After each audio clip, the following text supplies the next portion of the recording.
Good morning, everybody. Happy Wednesday. So I was supposed to get on today and do some more on-hand stock to show you some more on-hand deals. But the universe has been telling me to do something different, so I'm going to go ahead and do that. Give me 1 second here while I turn on comments, although I might not answer them. Give me 1 second. Okay, I'm back. Comments should work now. A lot of you are probably at work or busy at this exact moment, and that's fine. But I needed to talk to you about this week. So you guys know that I always talk about the universe and listening to the universe and having it send you signs, right? Well, I've been getting those signs and I've been ignoring them, which is funny because I've been asking for those signs.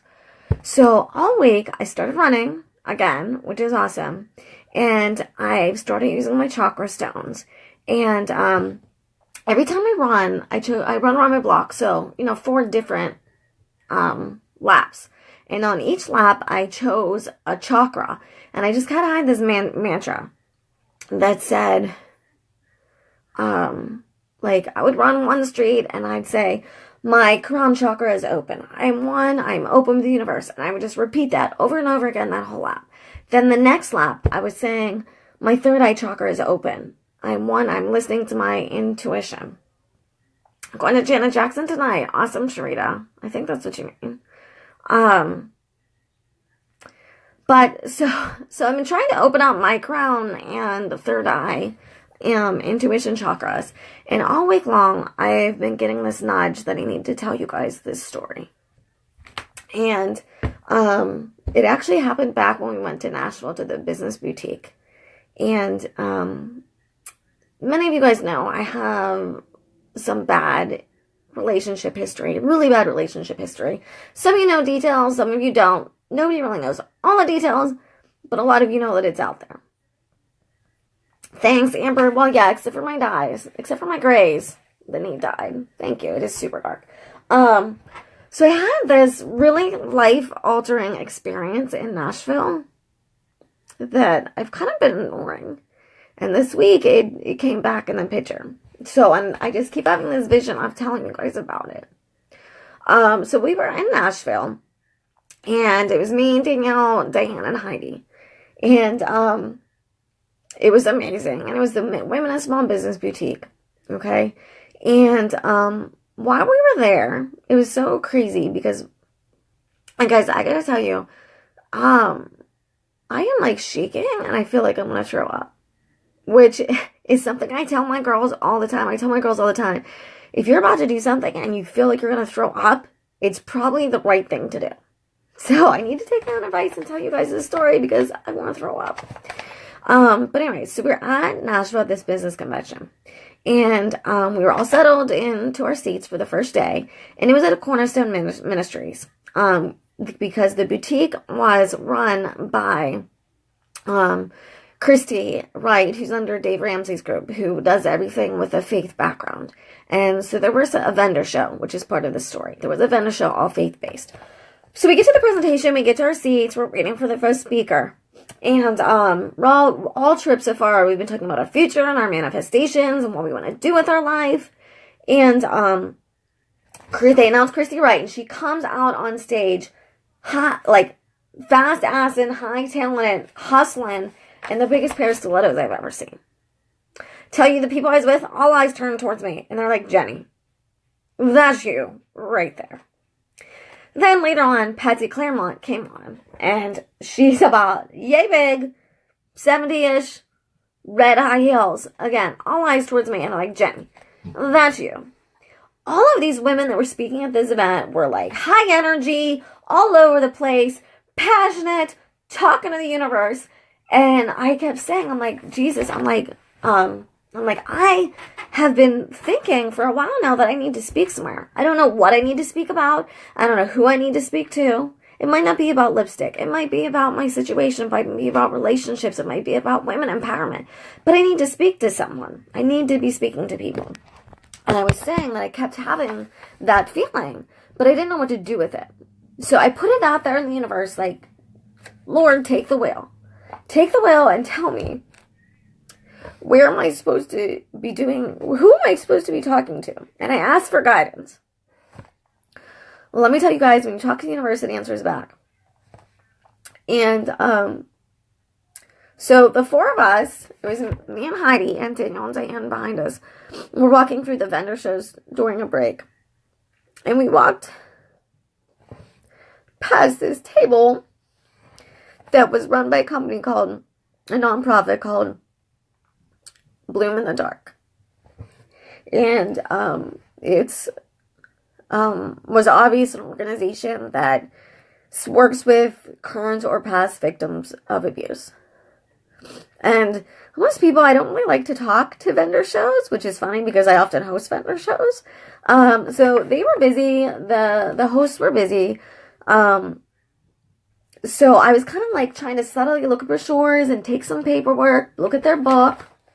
And the lady comes up to me, looks at me in the eyes and says hello, and I just burst into tears. And had to walk away. I get to the bathroom like around the corner, and Diane comes up behind me and she's like, Jenny. She's like, you asked today, like, who are you supposed to talk to? And she's like, this is it. This is it.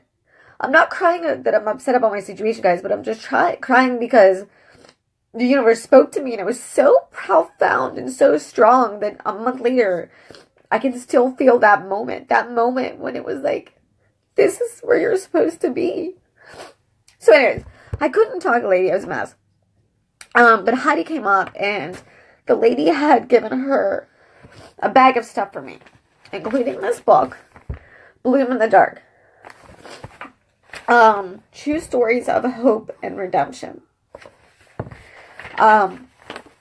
So she gave me this book and some paperwork, and I kind of looked at it real subtly and just, went back to the convention, went about my day. We were there for 3 days. So the next day, I listened to the universe, at least started to, and I went over to the lady, and I gave her a hug. I said, thank you, on the person that you gave, the book and stuff to. And we read like a 5-minute break, so I'm like, I don't have time to talk to you, but apparently I need to. And the funny thing is, I never went back. So I didn't listen to myself. I doubted myself. I doubted my path. And I'm like, how do you even start that conversation? Like, how do you say to someone, I have no idea why I'm talking to you, but I just know that I'm supposed to be. I don't know how I can help you. I don't know how you can help me. But I didn't know how to start that conversation, so I didn't. And then I did look at the book once during the convention. Actually, all the girls were getting coffee, and I don't drink coffee. So I was sitting down. It was in my bag, so I pulled it out. I opened it. The girls immediately looked at me, and they're like, Jen? They're like, do not even start reading that here. What are you doing to yourself? So I put it away. And I hadn't opened it again until this week. But after we came back from our trip, I finally did listen to myself. And I liked their Facebook page. I liked their website. And I sent them a message. I said, I wanted to say I didn't take the opportunity to approach you and talk to you because I didn't know what to say. And I just told them that, and I started the conversation. So I started the book this week. And guys, this is probably my only post for today, because today the universe has told me to take a soul day. But I started reading this book to you, and I wanted to read you guys. The first, just like 2 pages, is just a poem. Because it's just crazy that how it's exactly what I needed to hear. And maybe it says some things that I don't know how to say. And for some reason, the universe told me to read it to you.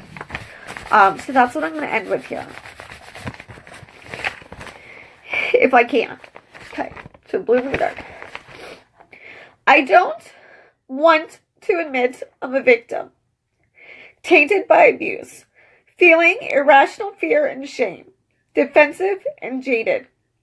Frigid, stoic, and rude. Rejecting before I get rejected. I don't want to admit I'm a victim who is too weak to get away, to fight, to stop the pain, to stand up to the bully who killed my innocence, who massacred my soul. I don't want to be the victim. making mistakes that cause more abuse, broken choices that hurt me. I end up hurting others instead of stopping the pain. I wanted to stop being a victim, attracting predators, accepting abuse as my due, putting myself at risk, choosing to trust the wrong ones who just pretend to protect. Jesus, help me stop being a victim. You became a victim for me. You hung naked on the cross. You bore my shame. You were bruised for my iniquities. By your stripes, I am healed. I am no longer a victim. Forgiven of sin with wholeness of heart. Redeemed, healed, and loved. My innocence restored. My soul saved. I am now an ex-victim. I testify of his grace. I was lost, but I am found. I was shattered, but I am restored. I'm filled with relentless love, and I am sharing it with others just like me.